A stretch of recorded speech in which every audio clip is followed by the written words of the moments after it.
মা হিসেবে মেয়ের সাথে হওয়া সকল অন্যায়ের প্রতিশোধ নিয়ে এবার অনির্বাণকে ভরা অনুষ্ঠানে চরম অপমান করলো রাইয়ের মা। হ্যাঁ বন্ধুরা, ভিডিওতে লাইক দিয়ে দেখতে থাকুন। স্রোত সার্থকের রিসেপশন পার্টিতে অনির্বাণ যখন এসে হাজির হয়, ঠিক সেই সময় সার্থকের বাবা বলতে থাকে যে অনির্বাণ তুমি এসেছো, আমি খুব খুশি হয়েছি, তুমি ভেতরে যাও, যেয়ে সার্থক এবং স্রোতের সাথে দেখা করে আসো। ওদিকে এই কথা বলা মাত্র হঠাৎ করেই যখন লোক সমাজে সকলে অনির্বাণকে দেখে হাসাহাসি করতে থাকে, স্রোতের বন্ধুরা বলতে থাকে যে এই লোকটা হলো গে না স্রোতের জামাইবাবু।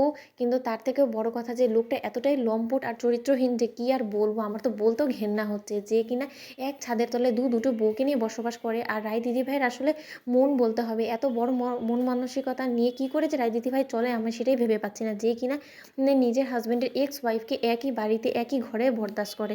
আমরা হলে তো যে কী যে করতাম। ওদিকে এই কথা বললাম, একটু রায়ের মা সেই কথাগুলো শুনতে থাকে। আর আত্মীয় স্বজনটা যখন রায়ের মাকে এসে বলতে থাকে যে আসলে কি বলবো তোমাকে, বলতেও আমাদের লজ্জা করছে, কিন্তু তা সত্ত্বেও তুমি এই মুখ দেখাও কি করে বলো তো স্রোতের মা।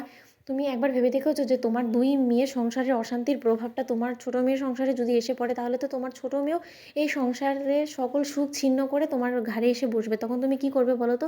তোমার বড় মেয়ে হলো গিয়ে সব নষ্টের মূল, জানো তো। তোমার বড় মেয়ে যদি প্রথমে ওই সূর্য নামক ওই ছেলেটার সাথে প্রেম খেলা না খেলে যদি তোমার মেজো মেয়েকে বিয়ে না দিত, তাহলে হয়তো বা ওর সংসার অশান্তিটা হতো না। আর সেই ছেলেটার অভিশাপে হয়তো বা অনির্বাণের মতন একটা স্বামী তোমার বড় মেয়ের কপালে জুটতো না। তোমার বড় মেয়ে বিয়ের আগে একবারও ভেবে দেখেনি যে ওর একটা অতীত আছে।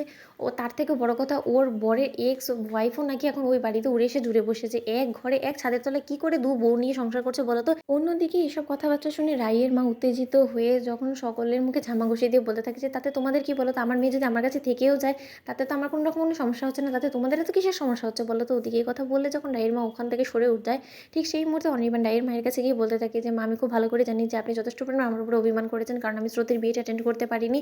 আর তার জন্য সকলের কাছে আপনাকে যথেষ্ট পরিমাণে প্রশ্নমুখী হতে হয়েছে। কিন্তু I am really very sorry, আমার কাছে কোনো রকম কোনো উপায় ছিল না। সেই সময় আমি যে কন্ডিশনে ছিলাম সেটা আমি পুরোপুরিভাবে রায়ের কাছে তুলে ধরেছি, কিন্তু তা সত্ত্বেও রায় কোনো মতে আমার সাথে বাড়ি ফিরে যাওয়ার কথা ভাবছেন। আপনি অন্তত আপনার মেয়েকে একবার বোঝানোর চেষ্টা করুন না।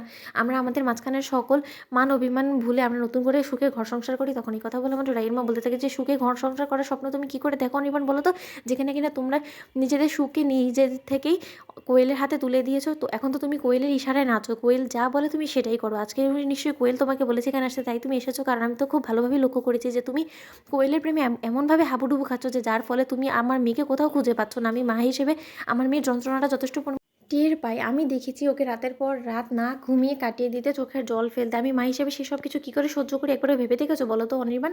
তখন অনির্বাণ বলতে থাকে যে মা, এবারের মতন আপনি প্লিজ আমাকে ক্ষমা করে দিন। আমি মানছি যে আপনার রাগ হওয়াটা আমার উপরে যথেষ্ট পরিমাণে স্বাভাবিক। তো বন্ধুরা, ভিডিওটি ভালো লেগে থাকলে লাইক এবং শেয়ার করে সাবস্ক্রাইব করতে ভুলো না।